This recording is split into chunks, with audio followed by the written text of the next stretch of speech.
catedral Simon nhớ luôn trong đấy một cái đèn lo nó chập đời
As you have probably heard many times, your safety is Delta's top priority.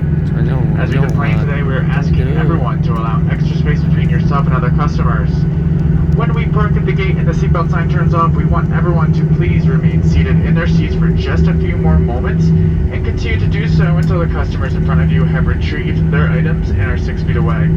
That will be your cue to then gather your items and deplane. We appreciate your understanding and assistance. And please don't forget to take a quick look around your seat and make sure you have everything you brought on board.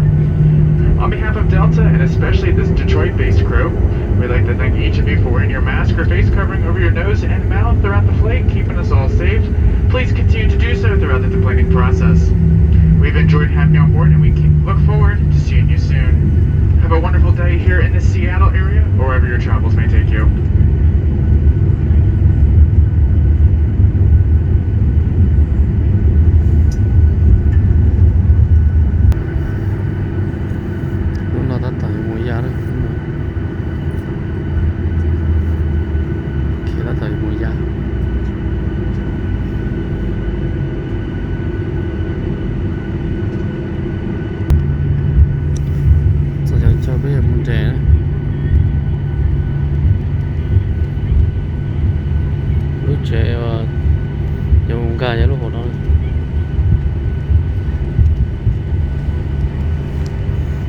gạo nó chỉ có bảo lên một check off flight tàu bài thì còn là đặc ăn gà đôi lú chỉ phải giờ nó có sở thì có bài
cường cùng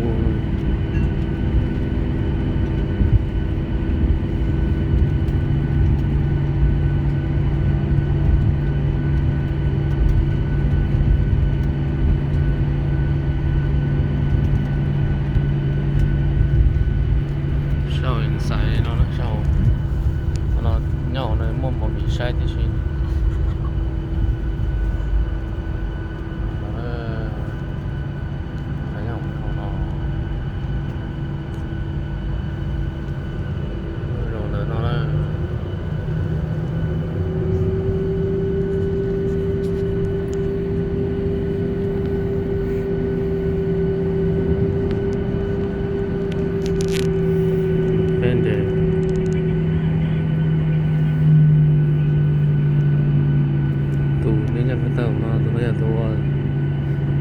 supporter nó nhỏng còn nó này tổ kia nó nhỏng nó còn nó để chăng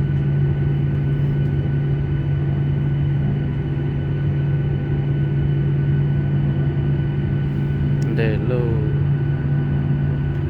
bài lô nên bán để cho nó